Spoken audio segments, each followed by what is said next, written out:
Last class we have discussed about the local variable and global variable. Okay, now in this class we are talking about the storage class, and we'll be in this storage class we'll be discussing only the two things, that is the auto and static variable. Okay, yes, usually in the storage class we have four in C. Okay, auto variable, static variable, then we have register and extern. But in this particular session we'll talk about auto and static. The register and extern we'll talk about when we will be discussing about file. Okay, so already we are aware about the local variable and global variable. Okay, so let us define one function. Okay, so I write void. Okay, so let's just st storage underscore function. Okay, let me name it. Yes, right, and I call this function storage underscore file. Okay, S is capital, right? So let me copy it. Okay, right. Now what I will do, I will declare two variables. One is auto, another is static. So I write auto int I, okay, and I write static int j. Okay. Now please remember one thing. Whenever you are declaring like this, the int, whenever we are declaring like this, int x, okay, right, this itself means nothing but auto int. Okay, right, by default, because by default any variable is auto, so you should remember. So if I don't write auto also, if I don't write auto also, that also means that this int I, this is nothing but it is an auto variable. Okay, so let me do one thing. Let me initialize this to with both with 0. Okay, both with 0. Okay, and then let me like print, printf, then I write I equal to percentage d, okay, comma I plus plus, okay, right, and printf, okay, I write j equal to percentage d, j plus plus. Okay, right, so I declared a static variable, I declared a auto variable.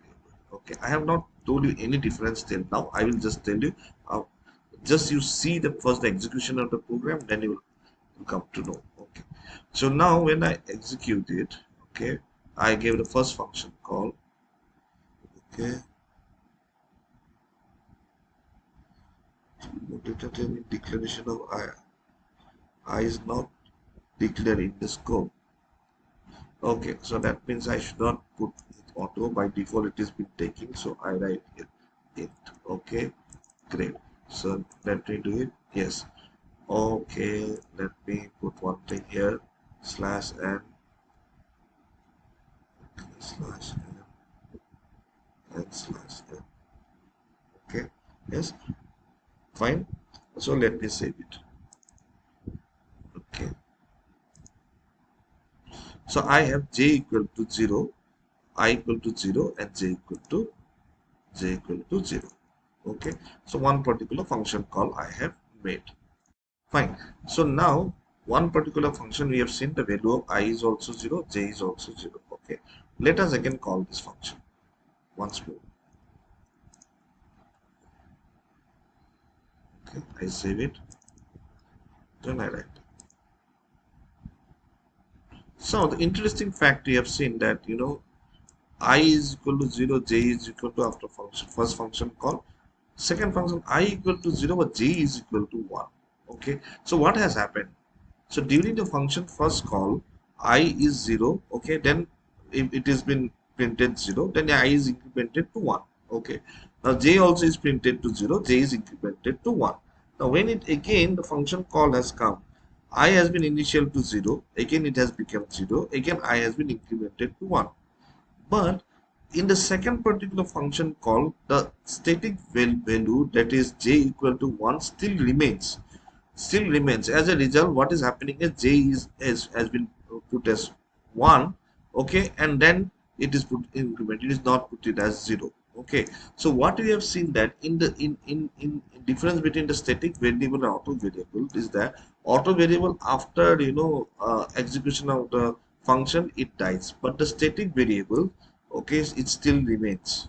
Okay, so its scope is there inside this particular function itself, but its lifetime is there through the program, right? If I make another function call, if I make another function call, you will understand that this will now give you 3.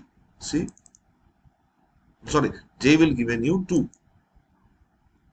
See, j is given you 2, j is 1, j is 2, j is 0. Okay, so that means till the execution, till the programs remains, okay, the static variables is, well known, this lifetime is there, but not for the auto variable. Okay, so the basic difference between the auto variable and okay, right, the both have the have the scope in this particular function itself, but the lifetime of the auto remains still in the function, but for the static, it is still the lifetime till the particular program itself. As a result, when you are having function call itself, the